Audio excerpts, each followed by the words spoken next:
Welcome to the Real News Network. I'm Jessica Devereaux in Baltimore. The term American exceptionalism has been all over the media recently.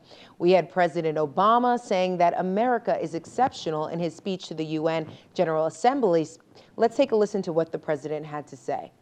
Some may disagree, but I believe America is exceptional, in part because we have shown a willingness through the sacrifice of blood and treasure to stand up not only for our own narrow self-interest, but for the interests of all. All, however, are not in agreement with the president. Russian President Vladimir Putin wrote an op-ed in the New York Times challenging this notion of American exceptionalism.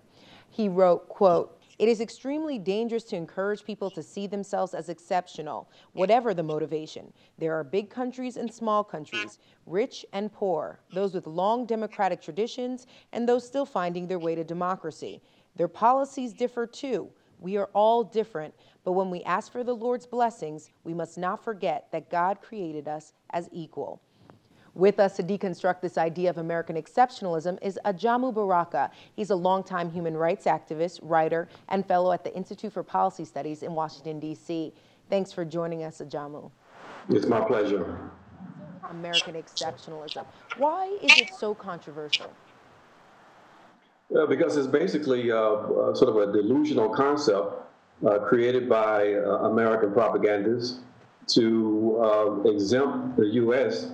from the same standards that all other nations were subjected to. We see that President Obama and the others believe that the U.S. has a right and a responsibility to determine for itself international law, standards, processes, and to take it upon itself the responsibility to determine international morality. Well, the fact of the matter is that there is no standing in international law that allows any one state to arbitrarily determine the international order, and that basically this ideal is something that is more suited for appealing to the vanity of the domestic audience than the international community. So are you saying when you use the term American exceptionalism, it's really code for humanitarian intervention? In my estimation, you have to connect the two concepts of American exceptionalism and this notion of humanitarian intervention. Both are based on the same sort of noxious ideal that the U.S. and other Western colonial powers have a right and a responsibility to determine for the world the international morality that they have, that the international law and standards don't apply to them. We saw that in the recent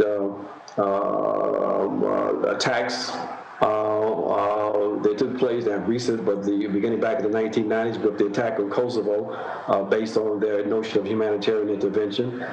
We see humanitarian intervention being the framework for the attack, the proposed attack on Syria. So it's one of these notions that resonates with some sectors of the U.S. population because it's something that resonates in terms of the culture, this notion of good and evil in the U.S. being on the side of good with the responsibility to defend the world against evil. Let's go back some years and talk about candidate Obama, who, of course, you know, he was very careful about using the term American exceptionalism because his predecessor, President Bush, did so very often. But candidate Obama, of course, became President Obama, and now he's talking about wanting to attach a resolution to strike Syria if Assad fails to hand over all of his chemical weapons. What do you make of this shift in tone? Why do you think Obama has changed so much on this issue of American exceptionalism? The responsibility of anyone in that particular office, as in the office of the presidency of the U.S., is to advance the national interests of the U.S. And those national interests tend to correspond to the national interests of the 1%. The 1% laid out at the ends of the 1990s a strategy to ensure U.S. hegemony, One of the major areas that they wanted to maintain their dominance was the so-called Middle East. So as president, Barack Obama's responsibility is to advance that agenda. That agenda means that they have to isolate Iran and that they are engaged in the process of dismantling or dismembering all of the states in the Middle East that are opposed to U.S. hegemony and opposed to the continuation of the colonial policies of Israel. So as President Barack Obama, that's his job, to advance those interests, and he's been doing that fairly well. When you say that he's advancing the interests of the 1%, who are you talking about specifically? Who is he really signaling when he uses this term, American exceptionalism?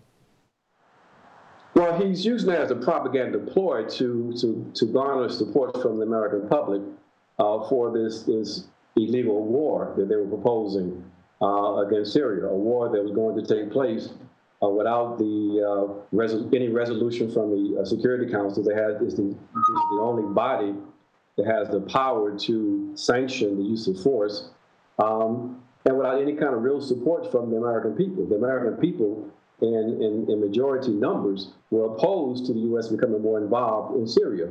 But the U.S. president was prepared to make that attack. So he had to frame it as a humanitarian mission, and that's why that attack against the civilians by whatever forces using sarin gas was the trigger that allowed him to frame this in those terms. The 1% are those entities that will benefit and have benefited from the aggressive policies of the U.S. over the last few decades. Elements of the military-industrial complex, elements that are involved in oil extraction. These are the banky elements that are looking for the most beneficial results for their investments in the Middle East. These are the elements of the 1% that I'm talking about. The vast majority of the people in the U.S. and, of course, throughout the world are opposed to the continuation of these wars. Well, thank you so much for joining us, Ajamu.